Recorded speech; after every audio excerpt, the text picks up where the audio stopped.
What is up, ladies and gentlemen? Welcome to the Vanguard Project podcast. My name is Austin Jardine. Happy freaking Monday. I hope you all had a wonderful weekend. I recently moved down to Utah and have been kind of playing the exploration game a little bit, mostly just riding around on my motorcycle. But this past weekend, I ventured quite a ways beyond Salt Lake and kind of the surrounding area and drove a couple hours south to go attempt to fish. And you know what? It was a little windy, and I am definitely not God's gift to mankind when it comes to fly fishing or fishing in general. So struggled a lot of it.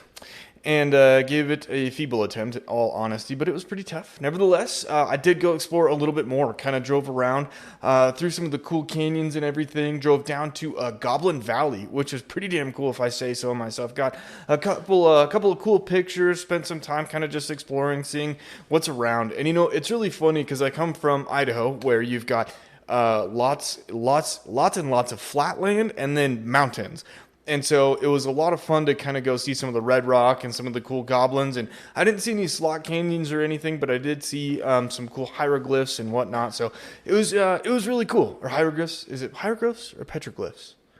Either way, it was really neat. It was kind of fun just to go ride around a little bit and spend some time kind of just exploring, riding around in my truck. But I hope you all had a wonderful weekend, found something to recharge your batteries and get ready for this week. But as you know, we're kind of back onto a 2-week or every other week cadence for publishing episodes, just so that I can go continue to do stuff like that, or continue to get acclimated to my new work experience and my new living situation and kind of the new city and everything. So on a every other week cadence at this point, but still doing my best is to bring content to y'all and share some folks' life stories. And I'm really excited because, as you all are hopefully aware by now, that my goal with this podcast is really not to spend a whole lot of time talking about myself. My goal really is to sit down with folks, interview them about their life stories, understand how they got to where they're at, and hopefully share their life experience, some of the motivations, struggles that they've gone through, life lessons that they've learned with you all, in a way to hopefully relate and motivate you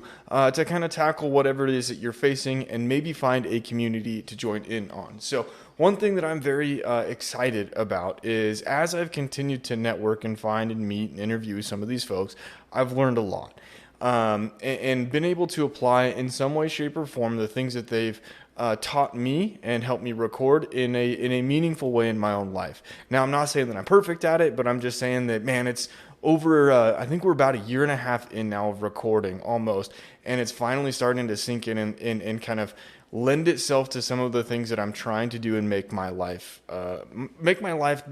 experience like, which is really neat. I feel very, very fortunate. It's pushing me in some crazy directions and very challenging, but you know what? You kind of look at life with with a little bit different perspective, having, met some of these folks that really just want to help see you become successful, happy, and healthy. So kind of all that to say, that's really my goal with this show, is to help you find folks to get connected to, plugged into, some maybe motivation, lifestyle changes, direction, whatever the case may be, right? So really that's my hope. I don't, like I said, spend a lot of time talking about myself. I've interviewed a couple of messages here and there, or I guess recordings here and there to talk about some of my life, but otherwise I spend a lot of time on the Instagram kind of just taking pictures and documenting a lot of the shit that goes on and kind of sharing that life experience with y'all. So that to say, I'm very excited because I do partner with several different companies to bring the show to you. One of them is Eberlestock.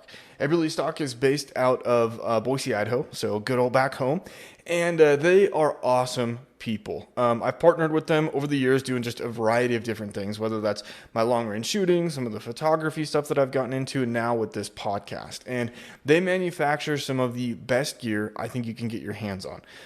Gear being technical hunting gear or office stuff, like I've got their Owyhee field shirt that I wear at the office every so often. One of my favorite pieces of gear, both for hunting, fishing, camping, sometimes around town and whatnot, is the Bruno hoodie. And it's a very lightweight, stretchy hoodie that I think is just perfect. It fits my long monkey arms. They've got thumb holes, so if you want to throw gloves on or protect your hands while you're fishing, for instance, it's spectacular. But otherwise, they make a ton different technical packs. So that would be your EDC packs, your hunting frames, your tactical bags, or your military gear, all of that stuff. So they just make some phenomenal gear. On the daily, I actually use my Kite backpack. I've got it in all black. I usually cinch it down on my motorcycle while I'm headed into the office. It's a great day bag if I want to just load up, some lunches, snacks, a change of clothes, whatever the case may be, and take off for the day. So be sure to give the retail store a call. Let them know the Vanguard Project sent you, and get hooked up. I know that at least back home, deer season's kind of coming to a close. Elk season is getting ramped up. So be sure to go get your shit squared away, and let me know. Tag me on the Instagram. Follow me on the Instagram, and a lot of words. I think that was a one and done pre-roll recording, which seems to never happen anymore. But you know what? That is enough rambling for me for today. I hope you all enjoyed today's episode. I'm really excited because Lindsay is an awesome lady, and I was super thankful to have pinned her down to chat a little bit and get her life story. So we're going to roll an awesome episode, and we'll catch you next time.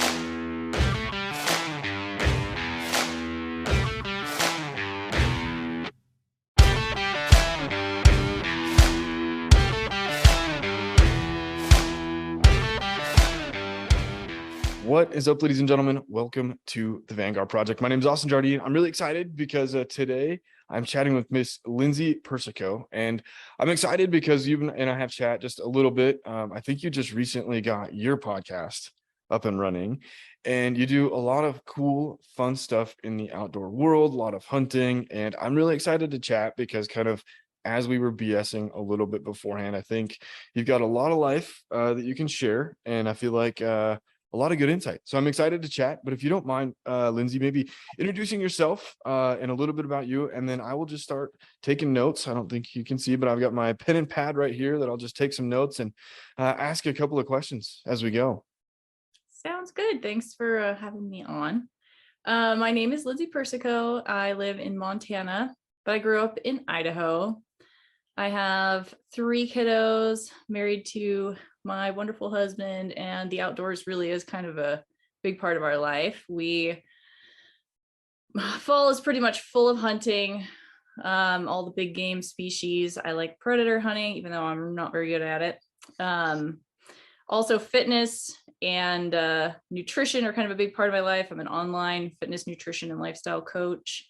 And then I do some wilderness survival skills instruction, and just recently went up to Alaska this summer for our first set of women's retreats where we taught backcountry skills and fly fishing and things like that, and way back in Alaska, which was super fun.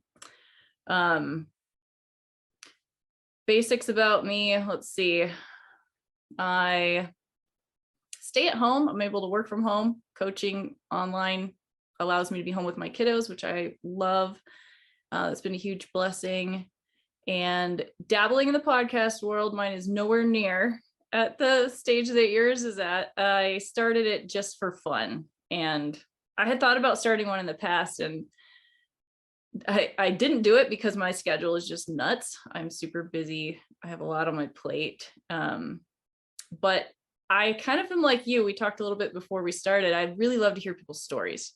I'm fascinated about the behind the scenes of people's lives, like what makes them tick, how they think, why they are in the place that they're at, and their perspective on things. And so I started my podcast just to have an opportunity to talk to people. I've been a guest on a lot of podcasts, and I always find myself wanting to ask the host questions because I want to know what they're thinking and what makes them tick. So I started it for fun, and I told myself I'm not going to put myself on a schedule. I'm not going to worry about how many people are watching it. I'm going to have the interviews I want to have. I'm going to put them out when I'm ready to put them out, and I'm going to keep it fun. So that's what mine is about. That's a lot. So maybe if we could just start at the beginning then. So, I mean, did you grow up in the outdoor world? Has that always been a part of life? Or, I mean, kind of like we were talking, I didn't grow up doing anything really outside. Was that step one for you? Yeah, I was very blessed to grow up in a pretty rural community. My town I grew up in was about 200 people. And my folks were very outdoor oriented. My dad hunted and I had an older brother, and he could have really easily just took my older brother off hunting and took him out on adventures and left me home, but he didn't. He took me with him and kind of started that foundation inside of me of a love for being out there and showed me what it was about. He was super patient. He made it fun for a little kid. And I still go hunting with him every year. I just got back from his archery elk camp over in Idaho, and I go every year, and I don't hunt. I usually have a wolf tag or a bear tag in my pocket for Idaho, but I'm mostly there to videotape and just spend time with my dad and make those memories. So yeah, I was really blessed to grow up in the outdoors. That's cool. So what about the outdoors then? I mean, you said that he had made it fun for you. I mean, was there something else about it that really appealed to you? Was it, the danger, the fun, the hard? I mean, what about it appealed to you?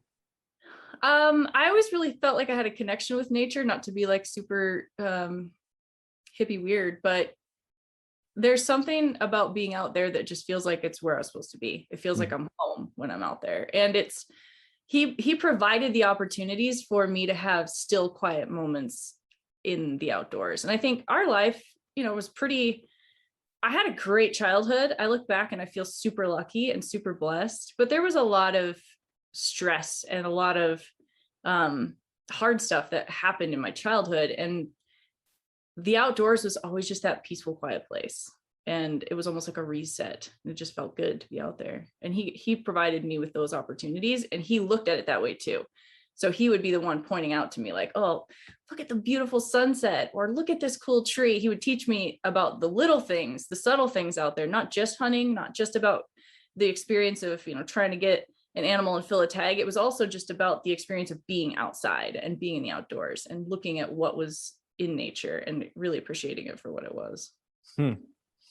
So was that something that I feel like I've got a question that I can't quite form. I mean, do you feel like that's something that you still carry on now, where as you go out and spend time out, that you're like, okay, this is me unplugging, getting away, kind of reconnecting?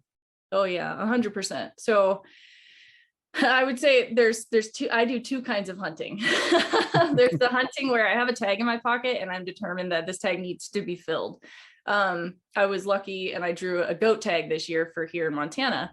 Nice. And when I went out on that goat hunt, that was that kind of a hunt. It was like, it's about filling this tag. I might not ever get this tag again. And that's what this hunt is about.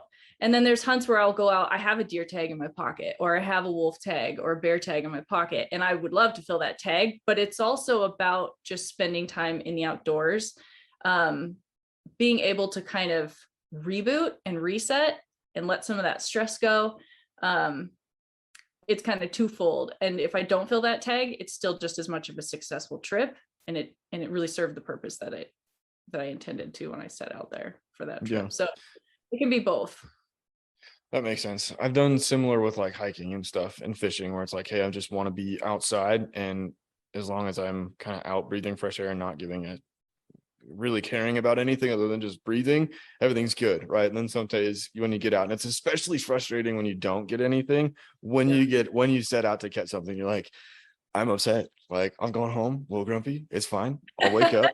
Yeah, and it can be that way on just a hike. Like you said, like sometimes you have this destination, like you want to get to this high mountain lake, and it's like, I don't care. I got to hurry. I can't like stop and smell the roses on the way, right? You're just like booking it to try to make it to that destination. So there's the hunts where it's a destination focused, and there's a hunt where it's the journey focused, and it can be both.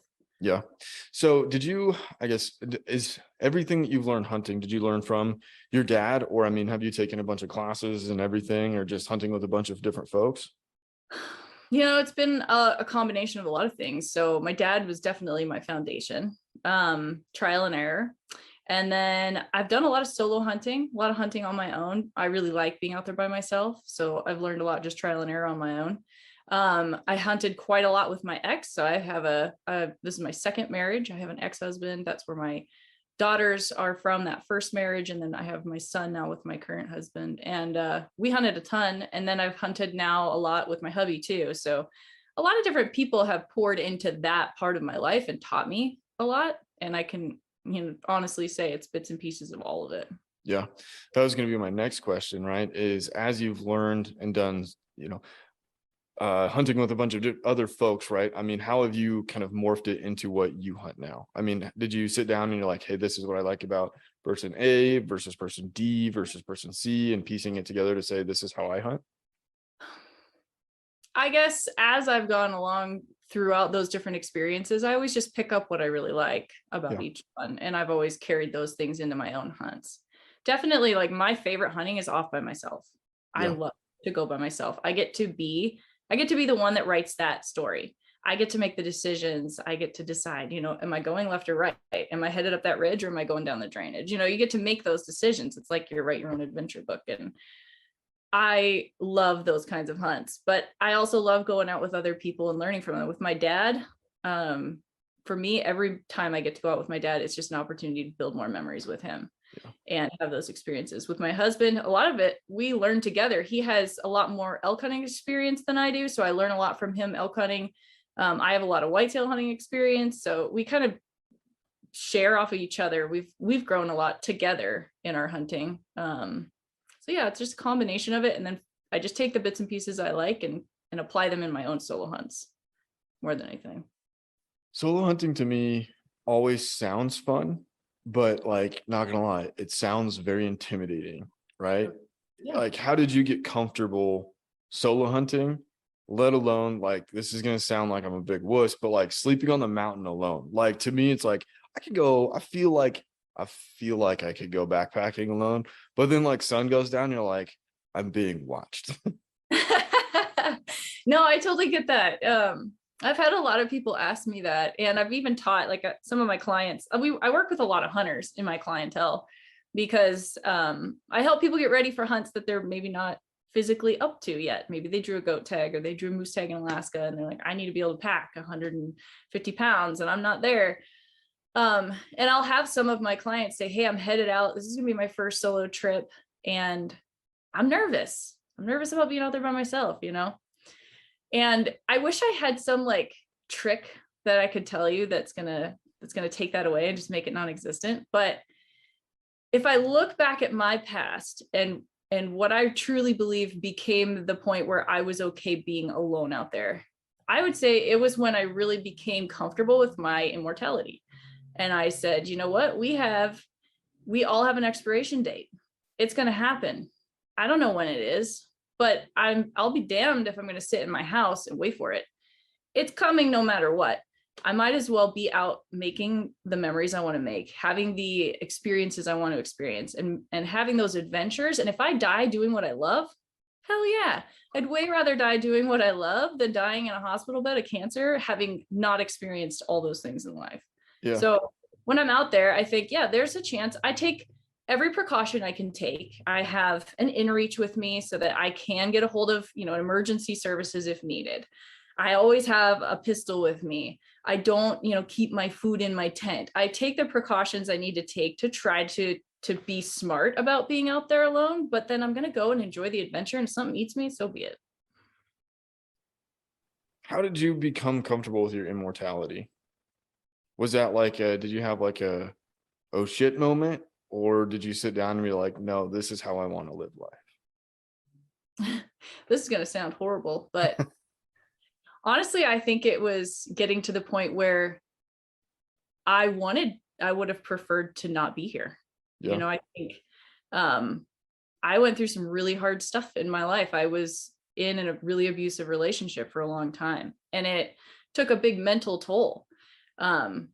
And when you don't know how to handle those things, it starts to wear on you and drag you down and become a super heavy weight that you're carrying around. And when it gets to that point where there's like a threshold, you crest over that threshold and you're like, man, being dead would be better than this. Like, I don't really want to be here. And once you get to that point and you work through that and you come out the other side of it, then death is just not as so scary anymore. It's not something that, it's not intimidating. It's just a piece of life. It's a part of life. It's almost like, and I have a religious background, and I have, belief about what happens after I die. And I just look at it as the next step in the journey. I don't look at it as like the end.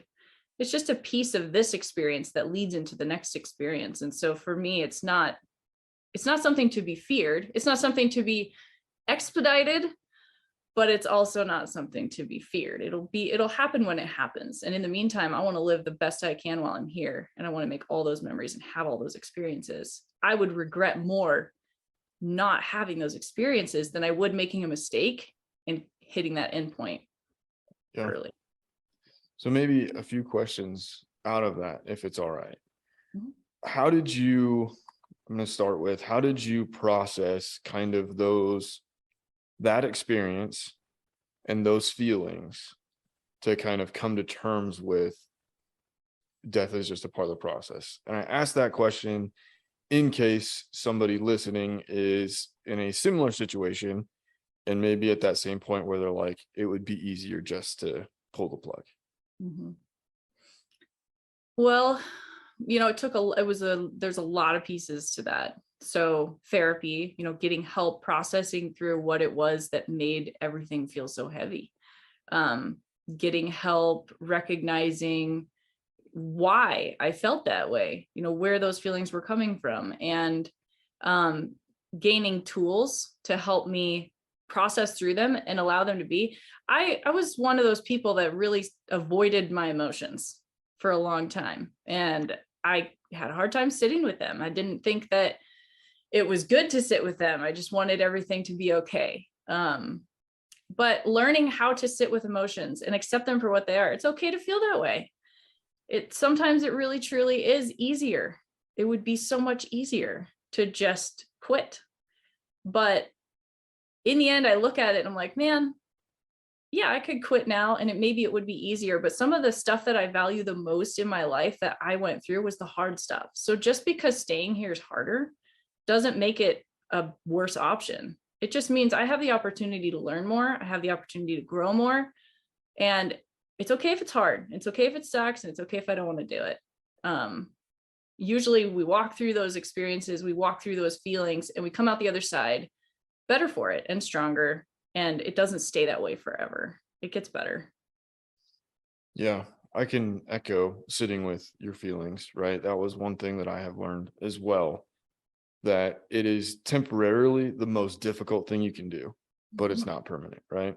So in that experience, then, should there be somebody that's going through that or struggling, what would be maybe one or two things that you've learned or would advise people to help kind of move themselves forward?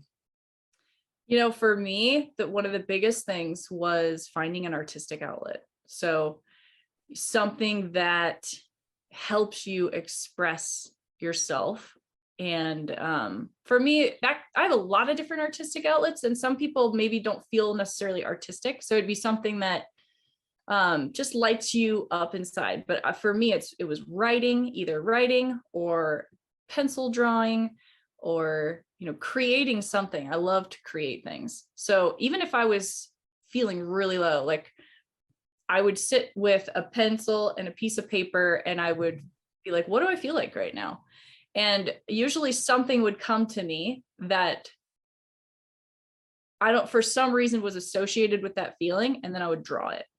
And by the time I got done with that drawing, it was very therapeutic. It was very helpful. And it allowed me to sit with that emotion, but take that emotion and turn it into something positive.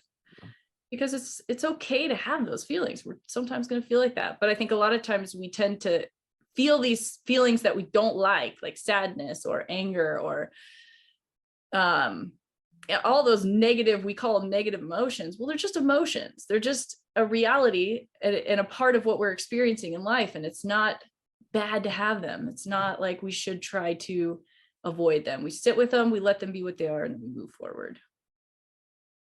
When you when you sat down to write and draw, did you have a particular space or was it just whenever, wherever you felt a particular way you sat down and did it? Oh, as a mom of three, my time is still limited. So sometimes it wouldn't necessarily be when maybe it would have been best for me. But as soon as I could find the opportunity and some time and space, I would try to sit with myself. Some people, I don't know, some people have a really hard time being alone. And that's probably tied to a lot of that with where sitting with our emotions and our thoughts can be really uncomfortable.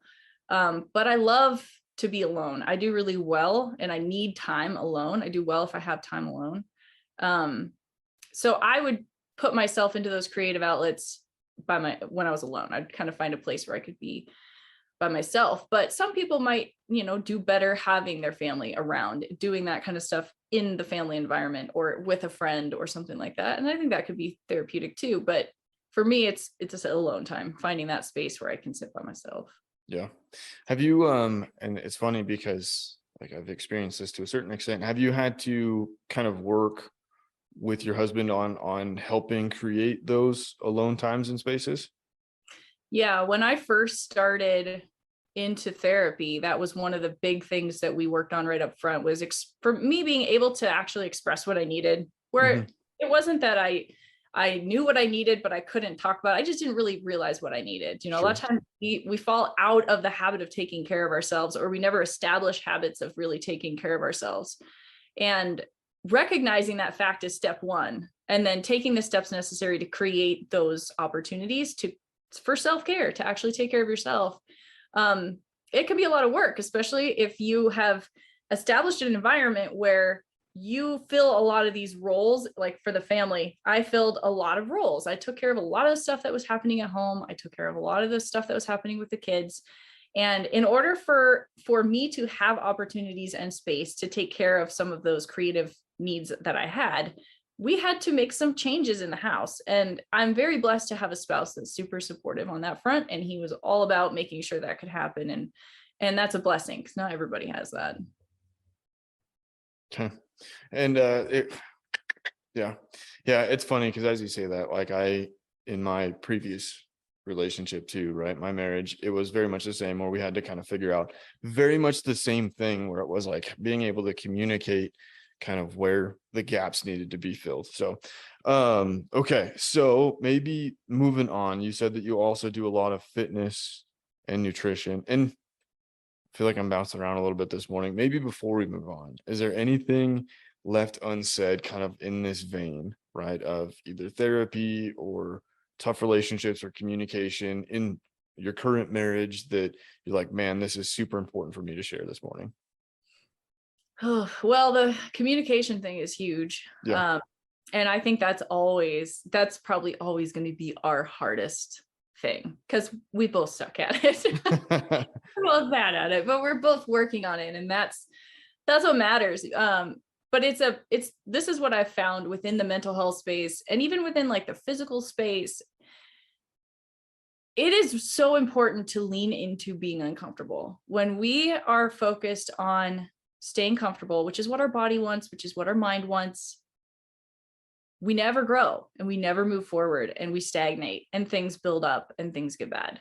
But if you step into that space of being uncomfortable, you start to get comfortable being uncomfortable. And that's when you're on point. If you can consistently lean into and look for those things that make you nervous, scare you a little bit, but they're also something that lights you up or it fascinates you, or you need that space, you're going to keep growing.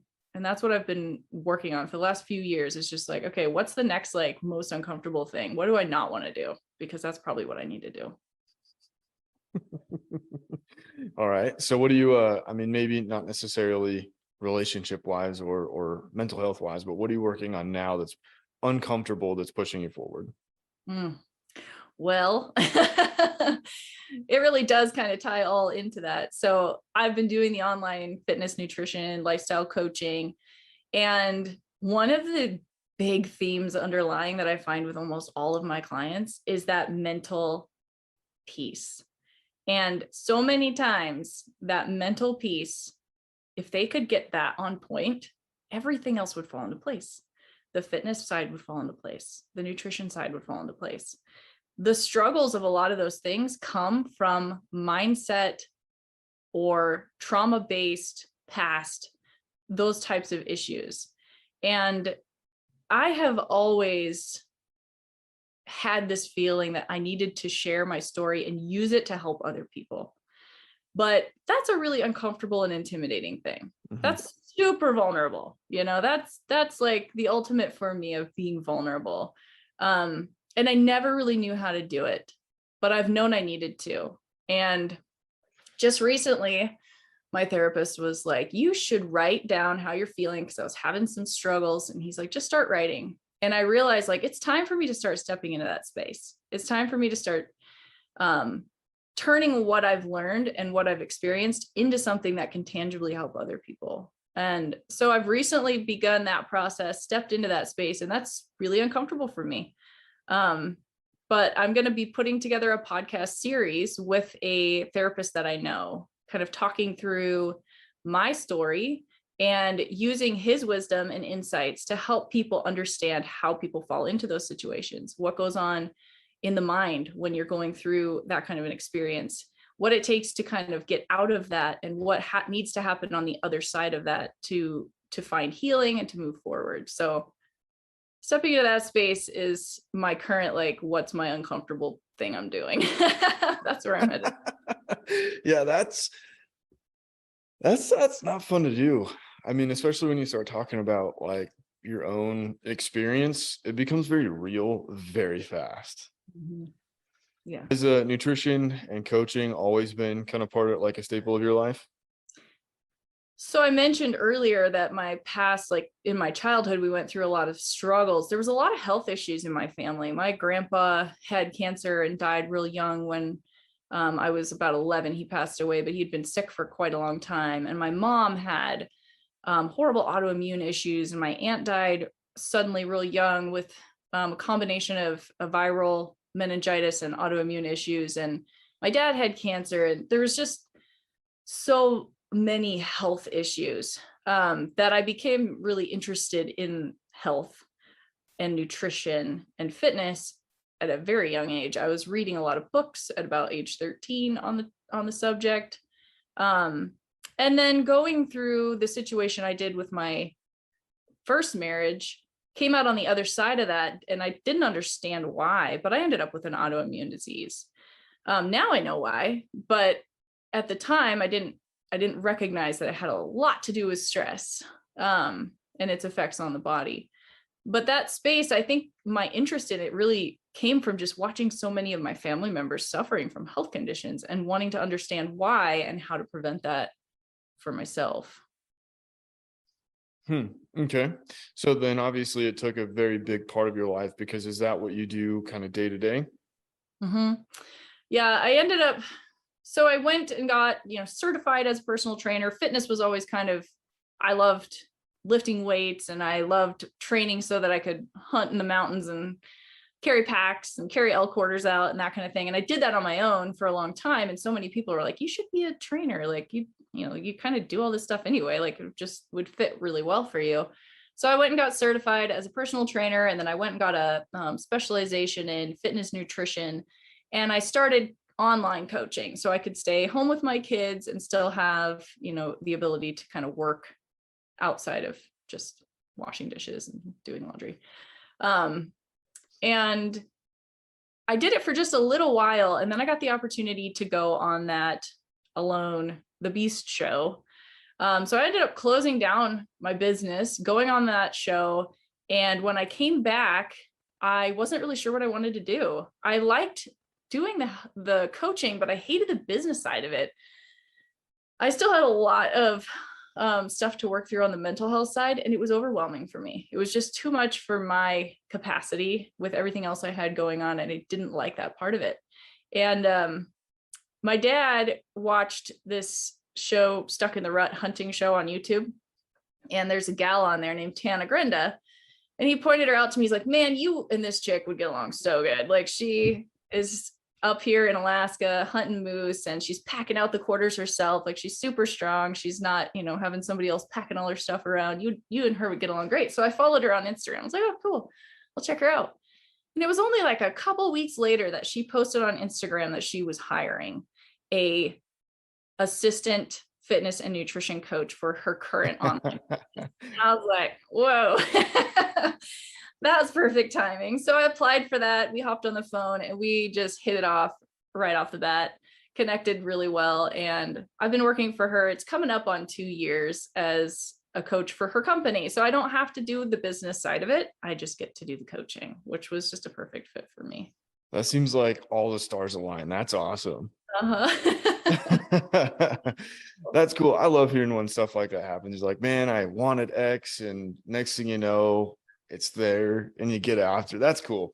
So I know too that you'd mentioned that you do a lot of stuff like with the survival classes, and let's see, I took a note, survival classes and wilderness survival. That's what it was. And you did your retreat. Was that retreat up in Alaska through her as well? Yeah, so our company decided to start offering women's retreats last year. We did 3 women's retreats. We took basically 10 women, threw them in float planes, flew them out to the bush, dropped off, and then set up tents. And we did, some medical stuff. We did survival skills, fire building, shelter building, fly fishing, took them on a big hike, and talked a lot about mindset, did a lot of those types of things out there. And we did 3 of them, 1 in June and then 2 back to back in July. And they were freaking fun. They were the best. I had a great time. The women seemed to have a blast, and they're about to launch again, opening spots for them next year. We've got 2 coming up in July. And then she's also launching a couples retreat with her and her husband. So they're going to take couples out, which would be kind of neat. That's cool. So when you're taking these women out, I mean, are you taking them, and I'm asking kind of in the vein of either getting folks interested in it and then also helping, because I feel like I've interviewed a few other folks where they're like, yeah, it's hard to get women because they don't feel like they can, right? Or like they should. How are you appealing, and who are you appealing to get these women out to Alaska? So our premise is it's all women ran, it's all women based. And that automatically helps, because a lot of times gals feel intimidated by the male in that space. They're, generally the guys are way more confident, they're way more experienced, they're stronger. So it's intimidating, and just having it be women led, I think, made a big difference on helping women feel comfortable. And then we tailored it to, it was about helping women gain confidence out there. So maybe they were interested in it.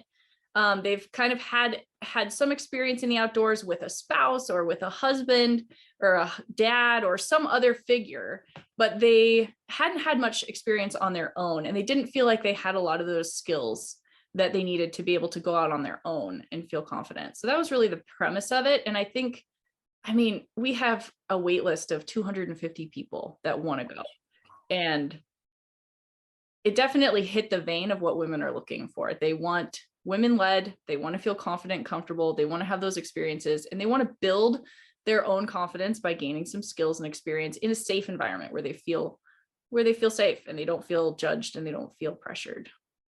That's awesome. So what kind of skills are you hoping to share with them? Well, everything that we did, we used it as a teaching experience. So, when we put the tents up, we taught them about, what do you consider when you're putting a tent up? How do you properly put up a tent? How do you pick a location to put your tent? We taught them fire building skills. So we taught them not only, you're an easy fire that you'd want to generally create, but if you don't have all of the resources, how do you build a fire with a flint and steel? How do you dry out your tinder if you're in a wet environment? The bush is a really good place to have to teach people fire building, because you have very limited resources. Shelter building skills. We taught them about how to pack your pack really well. What do you need to have with you? We showed them, what to bring. If you're going out on a hunt, what do you need to have with you so that you can comfortably spend the night and know that you're going to be okay? A lot of basic medical skills, so that, they can put together a first aid kit for their pack and know how to handle some situations if they come up, and take care of themselves on that front. How to use a GPS, how to use Onyx or base maps, land navigation, all of that kind of stuff. Just as many things as we possibly could fit into 4 or 5 days. That's like drinking from a fire hose. Oh yeah, it was a little overwhelming. I think it's a lot of information all at once for people, but yeah, I can imagine. So I feel like we've covered quite a bit of ground. Maybe one question I'm thinking of is, kind of throughout your life experience, is there maybe one story or I guess the event that you're like, man, this is something that has shaped me, that I love to talk about, or that I don't get asked a whole lot about, that's worth telling?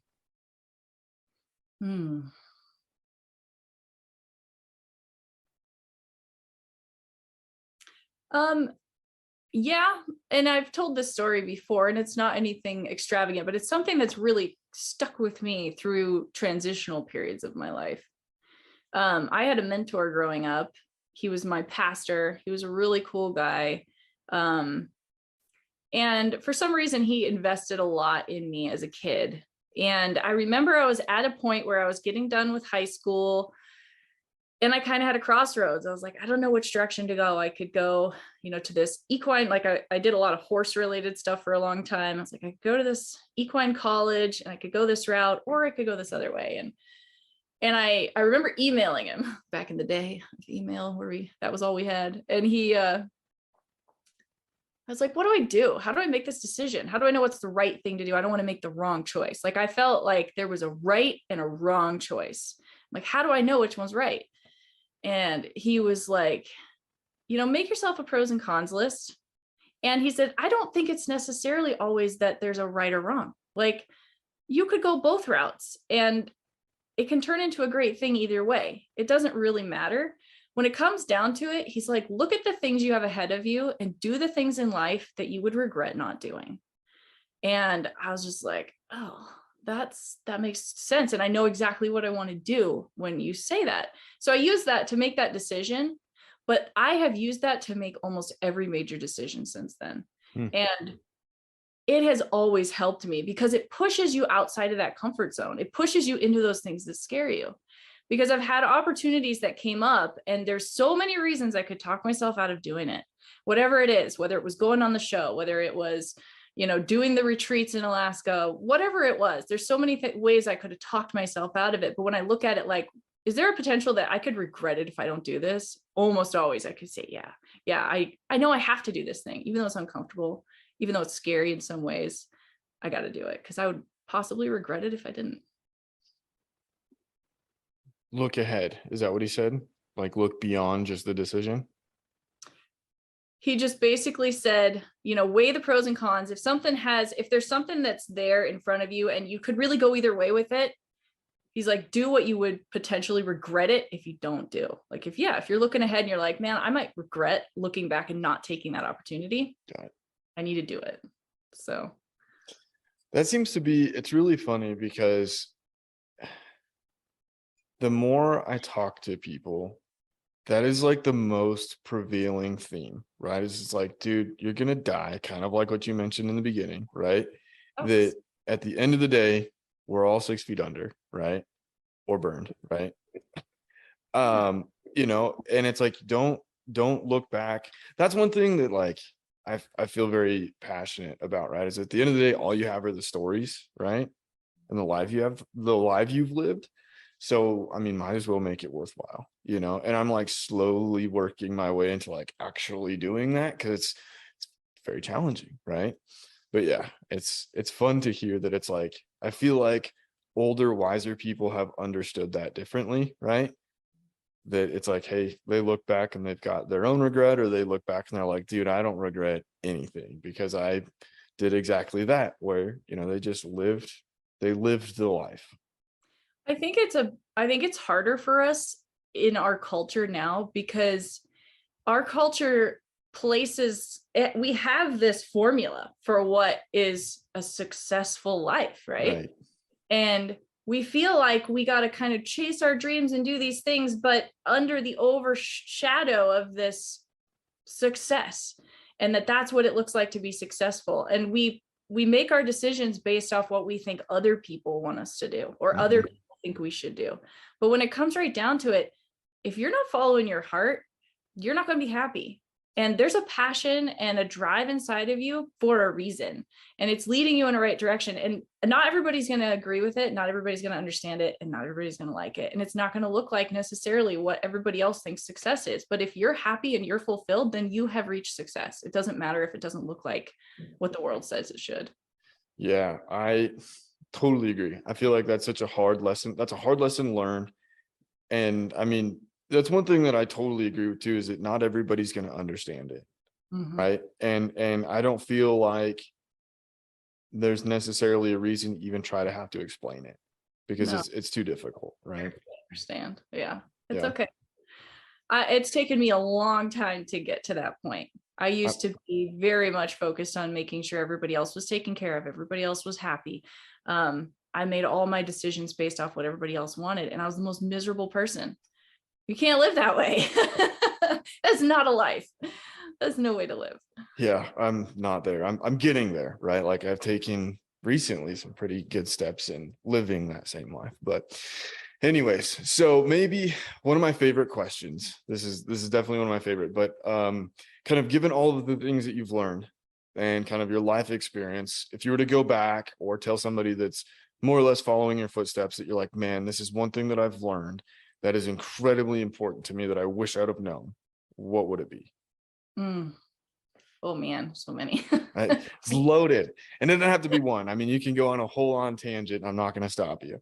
Well, one of the ones that's been really slapping me in the face lately is sometimes when your kiddos come and talk to you, it's not because they need you to fix stuff. It's because they just need you to freaking listen to them. And I have always been that mom who was like, oh my gosh, my kid has an issue. I got to figure out how to fix this. I just got to fix it. And it was out of love. You know, my motive was pure. My heart in it was pure, but it wasn't what they needed. They just needed me to listen. And I think that's the case for a lot of people. Like sometimes people just need somebody to listen and to validate where they're at right now and tell them it's okay. And even if they're completely off the wall, which teenagers often are, like they're looking at it from totally the wrong perspective, it's not even accurate, it's okay. And sometimes they just need you to listen. And maybe my other super fun question is, you know, like I feel like we've probably glazed over some stuff, but is there anything left unsaid that you're like, man, again, this is super important for me to share that, you know, either I don't get asked about a whole lot that I would like to kind of get out on paper, more or less, you know, get off my chest this morning?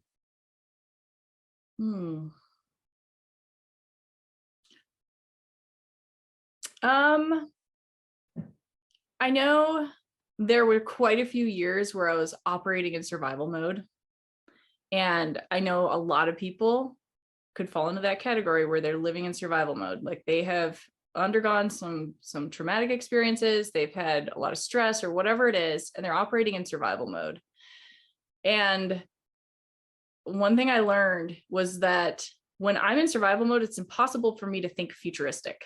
You cannot think forward when you're in survival mode. You're thinking about right here, right now. And I could look back and really beat myself up over decisions I made in survival mode because, you know, they weren't futuristic. They weren't necessarily the best decisions for future me or my future family.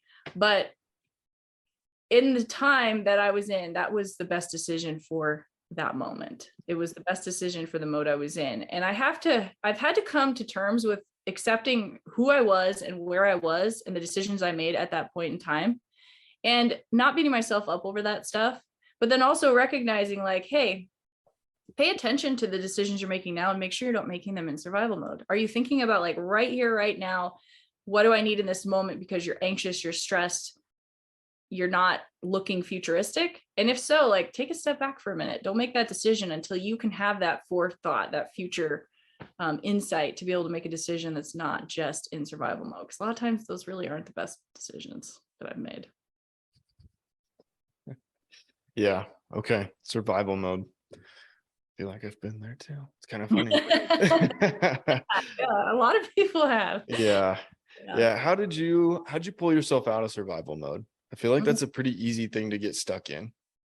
I don't know. So I'm really hoping that someday I can consider myself out of survival mode. Fair. Right now, I feel like I pull myself out long enough to make wise decisions and to look at things clearly before I fall back in. Because my default mode was survival mode for years. You know, I lived in that mode for years. And, you know, it is hard to pull yourself out of that. But a lot of it comes from just reality testing and starting to recognize you're okay. You're safe. It's all right. You don't have to constantly be looking for the next thing that's going to come and sideswipe you. Yeah, stuff's going to happen. But right now, right here in this space, you're okay. It's all right. But anytime something happens to trigger that fight or flight, that kind of a survival instinct, then it sucks you back in, right? And you're in that space again. But recognizing when I'm there helps. If I can actually just be more self-aware. Okay, why am I feeling like this right now? What am I thinking right now? Am I stressed out and in survival mode because of this thing that just happened to me? Okay, let's think through what's going on. Am I okay? Is everything all right? Everything's okay. It's going to be fine. And start to pull yourself back into reality, because it's kind of an altered reality in that space. Yeah. Okay. Well, shoot, I want to be respectful of your time this morning, but is there anything that you would like to either continue talking about or bring up that we haven't yet spoken about?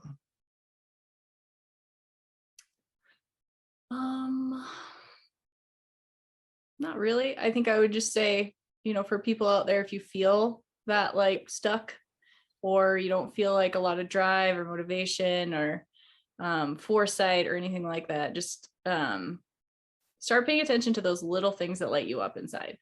Those little things that just make you feel really good. It could be something small, it could be something really little. It could be sunrise, could be your coffee, it could be, a certain person that just lights you up inside. Whatever it is that just gives you that feeling where you feel good. And just lean into that stuff. Spend a little bit more time following those things and try to build your life in where there's more and more of those experiences and less of those things that just make you feel heavy. Lindsay, once again, thank you for taking the time to sit down and share your story with me. I hope everybody listening took some amazing information away from her and some of this life lesson learned. I will be sure to link in the episode description her Instagram and contact information. But otherwise, I hope you all have a wonderful week, and we will catch you next time.